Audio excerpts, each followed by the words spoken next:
Today, this is the United Family and Friends Campaign Against Deaths in Custody annual procession. This is a group that no one really wants to join. They've come together because their loved ones has died in the hands of the state, either directly been killed or died in state custody. We come every year to hold the state to account, to build collective power. This is what makes today important. And we're going to start remembering some names. And so I'm going to ask Z to come and chant some names, and we are all going to say either that they were loved, or we're just going to say their name. Azelle Rodney. Rodney. Ronaldo Johnson. Ronaldo Johnson. Sean Rigg. Sean Rigg. Chris Carver. Chris Carver. Adrian McDonald. Adrian McDonald. Mohammed Omar. Mohammed Omar. Matthew Leahy. Matthew Leahy. Devontae Scott. Demonte Scott. Brandon Geesley. Brandon Easley. Theo Bucky. Theo Wookie. Cynthia Jarrett. Cynthia Jarrett. Jermaine Baker. Jermaine Baker. Malachi Fury. Malachi Fury. Joy Gardner. Joy Gardner. Anu Abraham. Anu Abraham. Gavin Brown. Gavin Brown. Oluseni Lewis. Olusheni Lewis. Jean Charles Jimenez. John Charles Jimenez. Thank you everybody for attending this procession today and for supporting United Friends and Family Campaign. My name is Jermaine Phillips. I'm the mother of Adrian McDonald, who was tasered and beaten by a police dog and left to die in the back of a police van. Adrian was a loving, caring young man. He will do anything for anybody. The state failed him. Staffordshire police failed him. Never gave him the care that he deserved. Adrian had an inquest. The inquest found Adrian died of stress of the incident. What is the stress of the incident? No mention of the police dog, the taser, the way they treated Adrian. Adrian had a mental health crisis. Today, I'm here to represent Darren Cumberbatch, Adrian McDonald, Mark Coles, and all the others that's been tasered by the police.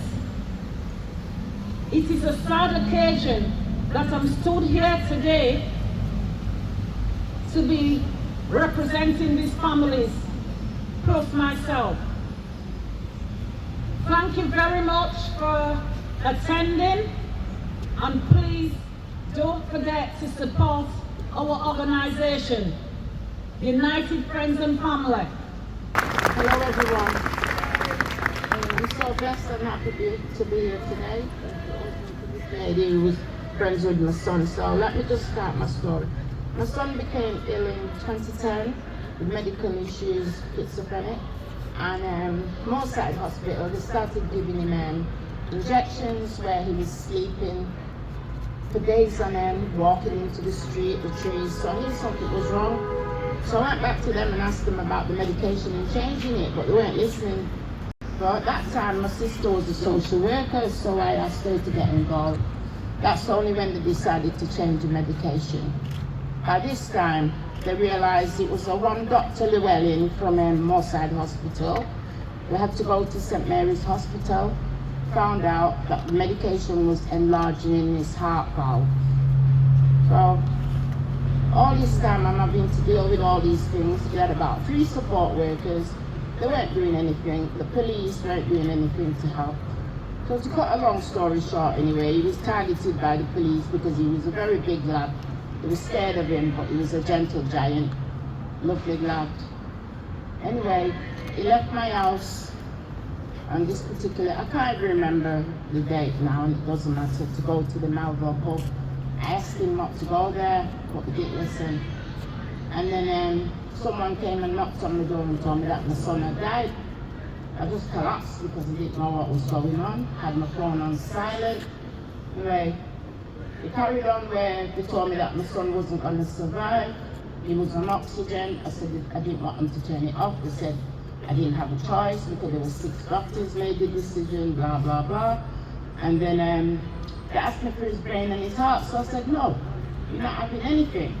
So eventually, I asked them could I have an open coffin. I'll never forget it.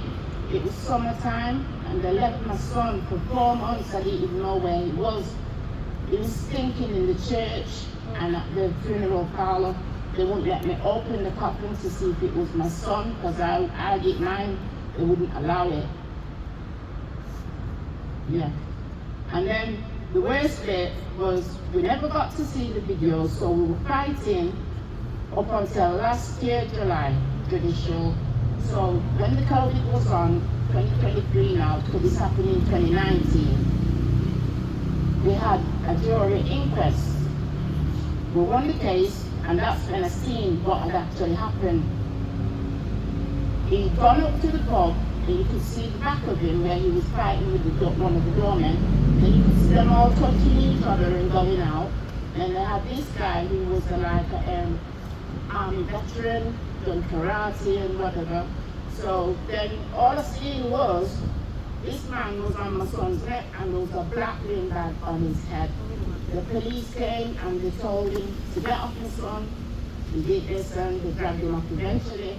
But what really put the icing on the cake was the police turned my son over with the bin bag still on his head, handcuffed him, reading in his rights, he's not responding. Well, he's the victim, so how do you let this one out? So anyway, when they turned him back over now and decided to take the bag off, blood was coming out his nose and his mouth, and all the way was, oh fuck, sorry for swearing, and that was it, the video was off. And I've been fighting ever since. I've had where they've come and arrested me at my house and just trying to bully me, but I'm still here, thank God, and I'm here because I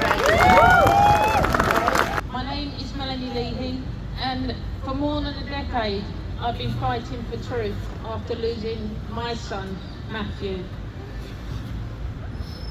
My journey began with his death, just 20 years old.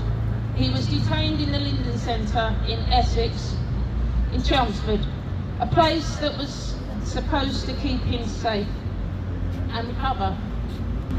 In the years that followed, like a lot of you, I uncovered neglect, falsified records, and a complete failure by those responsible to tell the truth.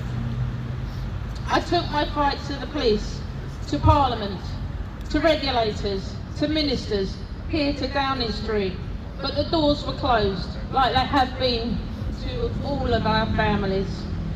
Promises were made, nobody held to account. But like so many standing with united friends and families, I refused to give up. Because this isn't just about Matthew, it's about all the lives lost. In police custody, in prisons, in mental health units, and in immigration centres. Different institutions, same injustice. The UFFC brings us all together. Families from across the country who know what it means to lose someone through state neglect or violence, and to face years of denial and silence. Through our grief, we have built strength. Through our unity, we built a movement for change.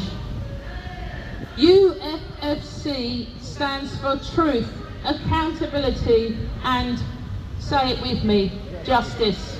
Justice! It demands independent investigations into every death in custody. It demands legal aid and full disclosure to families.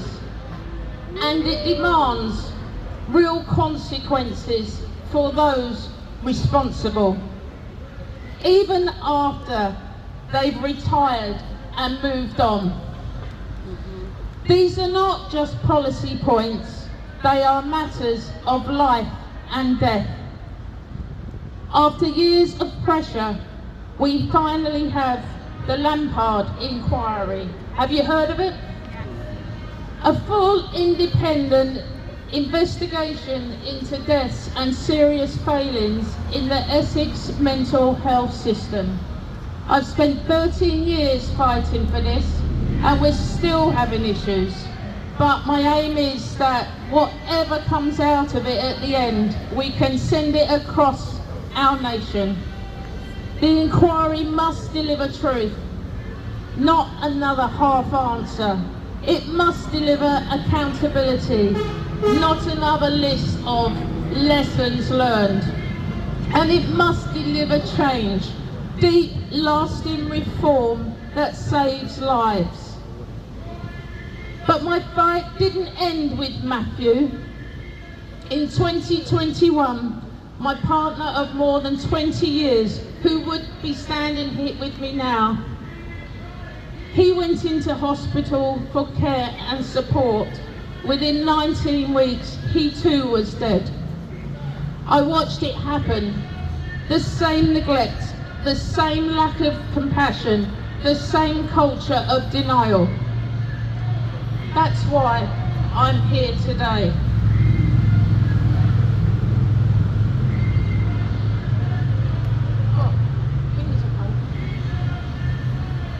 Because what happened to Matthew and Colin must never happen again. And I know I'm not alone. Each of us here carries a story like mine. Each of us stands shoulder to shoulder, united by love, determination and a shared demand for justice. When we march together in the UFC national procession, we hold up the faces of our loved ones, just to remind them, not just to remember them, sorry, but to remind this country that they mattered. It's not just remembrance, it is resistance. It is a message to those in power that we will not be silenced. So to those giving evidence at the inquiry, I say to them, tell the truth. Do it for those who can't speak anymore. And to every family still fighting, I say, hold on. You're not alone. Together we are stronger. Together we are being heard. And together we are changing history. We can't bring back Colin. We can't bring back Matthew. But be united through this campaign, we can make sure that their suffering leads to something good. A safer, kinder, more accountable system for every one of us. That's why I'm here. That's what I fought for. And that's what United Family and Friends Campaign stands for. Families united, voices raised, and justice demanded. Thank you.